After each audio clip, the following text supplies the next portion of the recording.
Assalamualaikum warahmatullahi wabarakatuh. Perkenalkan, nama saya Muhammad Nahrawi, NIM 2018-53026 dari Program Studi Sistem Informasi Universitas Muria Kudus.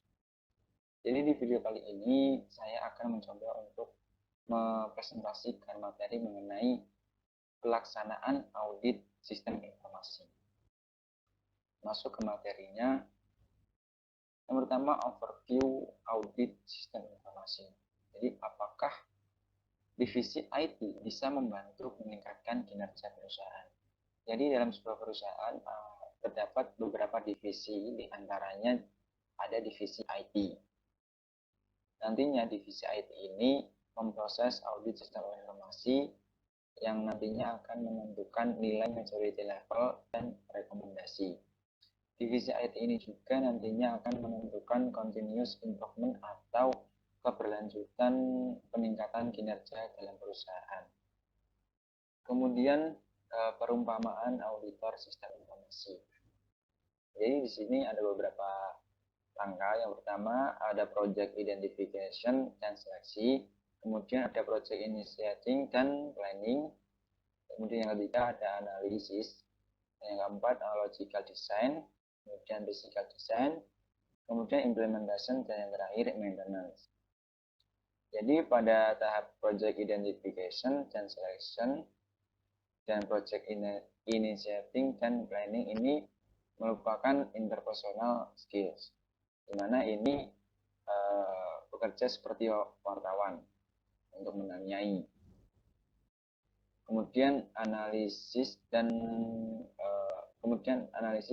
logical design ini merupakan analytical skill, di mana ini bekerja sebagai pengamat, seperti pengamat. Kemudian pada logical design dan physical design ini merupakan skill management, di mana kita dilatih untuk menjadi seperti manager. Kemudian implementation dan maintenance ini bekerja sebagai membuat coding atau bisa diibaratkan sebagai bengkel, di mana ini mengolah technical skill-nya. Kemudian metodologi audit teknologi sistem informasi, di mana fase pertama ini merencanakan audit, kemudian fase kedua mengidentifikasi resiko dan kendali yang kemungkinan terjadi, kemudian fase ketiga mengevaluasi kendali dan mengumpulkan bukti-bukti, keempat mendokumentasikan temuan-temuan dan mendiskusikan dengan audit, kemudian fase yang kelima laporan akhir dan mempresentasikan hasil-hasil yang diperoleh. Selanjutnya waktu audit. Waktu audit ini ada dua, yang pertama pre dan yang kedua post, di mana pre ini merupakan proses audit sebelum diimplementasikan, sedangkan post ini proses audit setelah sistem sudah diimplementasikan. Kemudian mengenai manfaat audit untuk pre-implementation system, di mana mengaudit sebuah sistem sebelum diimplementasikan. Yang pertama, institusi dapat mengetahui apakah sistem yang telah dibuat sesuai dengan kebutuhan ataupun memenuhi acceptance kriteria. Kemudian yang kedua, mengetahui apakah pemakai telah siap menggunakan sistem tersebut. Yang ketiga, mengetahui apakah outcome sesuai dengan harapan manajemen. Selanjutnya mengenai manfaat audit untuk post implementation system atau audit sistem yang sudah diimplementasikan. Yang pertama, institusi mendapat masukan atas risiko-risiko yang masih ada dan saran untuk penanganannya. Yang kedua, masukan-masukan tersebut dimasukkan dalam agenda penyempurnaan sistem, perencanaan strategis, dan anggaran pada periode berikutnya. Yang ketiga, bahan untuk perencanaan strategis dan rencana anggaran di masa datang. Kemudian yang keempat, memberikan reasonable assurance bahwa sistem informasi telah sesuai dengan kebijakan ataupun prosedur yang telah ditetapkan. Kemudian yang kelima, membantu memastikan bahwa jejak pemeriksaan atau audit trail telah diaktifkan dan dapat digunakan oleh manajemen, auditor maupun pihak lain yang berwenang untuk melakukan pemeriksaan. Kemudian yang keenam, membantu dalam penilaian apakah initial proposed values telah terrealisasi dan saran tindak lanjutnya. Contoh audit sistem informasi berdasarkan waktu audit. Ini contoh audit sebelum diimplementasikan.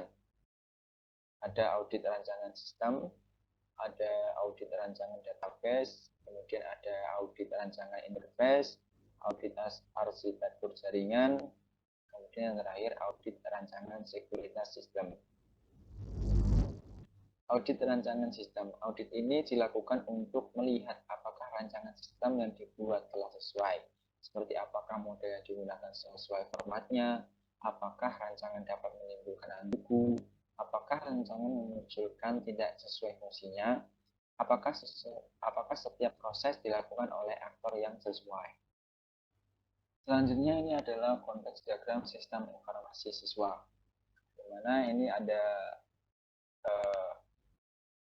di sini sistem informasi siswanya, kemudian ada wali kelas, guru bidang studi, ada siswa, ada bagian akademis, dan ada kepala sekolah. Ini di audit apakah ada kesalahan. Di mana ini ada kesalahan, di mana kepala sekolah tidak bisa memberikan inputan kepada sistem informasi siswa. Yang di mana kepala sekolah ini hanya menerima outputan dari sistem informasi siswa ini berupa rapor. Yang berhak untuk memberikan inputan kepada sistem informasi siswa itu hanya wali kelas, guru bidang studi, siswa, bagian akademis, terkecuali kepala sekolah. Kemudian ini ada contoh use case diagram di mana ini ada aktor sebagai admin, ada aktor guru, kemudian ada siswa, di mana ini ada proses input dan biasanya ada extend. Selanjutnya ada audit rancangan database. Audit ini dilakukan pada rancangan database meliputi rancangan IRD, apakah sudah benar, kemudian struktur tabel yang digunakan, apakah optimal atau berlebihan atau bahkan kurang, kemudian relasi tabel yang dilakukan apakah normal atau tidak, kemudian yang terakhir jenis database yang akan digunakan untuk sistem. Ini kemudian ada contoh audit database. Di kiri ini merupakan tabel sebelum diaudit dan yang kanan ini merupakan tabel setelah diaudit. Di mana pada perpustakaan buku ini ada kode buku yang memiliki itu jumlah 5, kemudian ID kategori jumlah 5, dan judul yang berjumlah 25 dan seterusnya. Ternyata setelah diaudit ini kode buku memiliki field yang berjumlah 11, di mana di sini ada penambahan. Kemudian ID kategori yang sebelumnya memiliki field 5, di sini menjadi 11. Begitu juga dengan judul yang sebelumnya field 25 field, setelah diaudit menjadi 200 dan seterusnya. Kemudian audit rancangan interface. Audit ini dilakukan pada semua interface yang digunakan dalam sistem, baik form atau report. Standar umum pembuatan form dan report. Yang pertama, meaningful titles, atau yaitu judul form atau report harus penuh arti dan mewakili objek di dalamnya. Kemudian meaningful information, yaitu informasi harus penuh arti. Kemudian balance layout, yaitu keseimbangan tata letak. Kemudian easy navigation, yaitu kemudian arah penunjuk. Dan yang terakhir easy use, yaitu kemudian untuk digunakan. Kemudian audit arsitektur jaringan. Audit ini dilakukan untuk melihat arsitektur jaringan yang digunakan pada sistem apakah sudah sesuai, apakah membuat efektif proses sistemnya, apakah efisien biaya investasinya, apakah support untuk pengembangan ke depan. Kemudian di sini ada contoh arsitektur jaringan, di mana di sini ada internet, kemudian ada firewall, kemudian ada router, ada server, dan ada beberapa user. Nantinya server ini akan terhubung ke router menggunakan internet dengan dibantu internet provider service. Untuk itu dibutuhkan firewall untuk mengamankan data-data penting yang ada di server. Gunanya untuk membatasi si provider tadi untuk mengakses data-data penting yang ada di server. Nantinya router satu dengan router yang lain akan terhubung dan disambungkan dengan user yang lain menggunakan kabel ataupun bisa menggunakan wireless seperti WiFi. Selanjutnya, audit rancangan sekuritas sistem. Audit ini dilakukan untuk melihat rancangan keamanan yang digunakan dalam sistem. Apakah ada sekuritas pada jaringan komputer, apakah sekuritas untuk login ke sistem sudah menggunakan enkripsi yang baik, apakah ada levelan hak akses bagi pengguna sistem.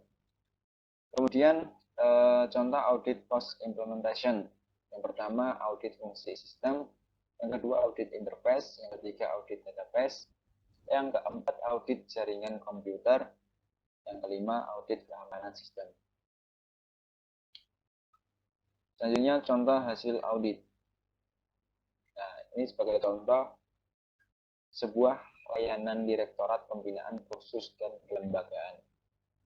Jadi di sini bisa dilihat pada standar kebutuhan. Berbasis web di sini sudah standar, sudah eksis. Kemudian yang kedua dapat diakses oleh berbagai macam web browser. Ini di standar sudah centang, kemudian di eksis sudah centang. Kemudian pada media penyimpanan data, database engine sudah standar, sudah eksis, sudah centang. Kemudian dapat menampung pertumbuhan data yang besar. Pada standar sudah centang, tapi di eksis belum. Jadi ini perlu adanya upgrade. Kemudian menggunakan mekanisme security saat akses data sudah standar, sudah eksis. Kemudian ada mekanisme restore akibat kerusakan data sudah standar, sudah eksis. Kemudian yang kelima, manajemen data, manajemen dan administrasi mudah, ini centang, existing sudah centang. Kemudian backup dan restore data terjadwal, standar sudah centang. Nah ini pada existing masih belum, jadi perlu dibuat oleh ahli IT-nya. Jadi backup dan restore itu sudah ada namun belum terjadwal, jadi perlu dibuat untuk penjadwalan backup dan restore otomatis. Kemudian ada media penyimpanan backup dan eksternal. Di sini sudah standar namun belum existing. Jadi ini rekomendasi perlu diadakannya penyimpanan backup data eksternal. Kemudian server memiliki file system sudah standar, sudah existing, dan seterusnya. Kemudian pada jaringan telekomunikasi, di sini jaringan yang digunakan cukup lancar. Ini sudah mulai standar dan existing. Kemudian dapat menggunakan attachment. Di sini sudah standar, mulai standar, namun belum existing. Jadi nantinya diperlukannya adanya upgrade. Kemudian pada pengamanan sistem, yang pertama menggunakan user ID dan password. Di sini sudah memenuhi standar dan existing. Kemudian terdapat leveling hak akses data dan aplikasi. Di sini sudah standar, namun belum existing. Jadi perlu adanya dibuat leveling. Kemudian ada otoritas. Di sini sudah memenuhi standar dan existing. Kemudian menggunakan enkripsi dalam pengiriman data. Di sini sudah memenuhi standar, namun belum existing. Jadi diperlukan adanya enkripsi. Kemudian menggunakan audit trail. Di sini sudah standar namun belum existing. Jadi tidak perlu audit rel. Kemudian pada workflow, bila bersifat transaksi perlu adanya workflow. Ini sudah standar namun belum existing, jadi perlu ada workflow untuk layanan izin khusus. Kemudian selanjutnya dokumentasi aplikasi, ternyata di sini belum existing, perlu dilengkapi. Kemudian dokumentasi hardware, ternyata juga belum existing, jadi perlunya dibuat. Selanjutnya dokumentasi jaringan, di sini ternyata juga belum existing, jadi perlu dibuat juga. Jadi untuk pelayanan di Direktorat Pembinaan Kursus Kelembagaan ada beberapa rekomendasi. Yang pertama, media penyimpanan perlu di-upgrade agar dapat menampung pertumbuhan data yang besar. Kemudian backup data perlu dijadwalkan secara rutin. Kemudian perlu disediakan media penyimpanan eksternal untuk menyimpan backup data. Kemudian kemampuan jaringan perlu ditingkatkan agar dapat menggunakan attachment. Selanjutnya, perlu adanya pembedaan labeling hak akses data dan aplikasi.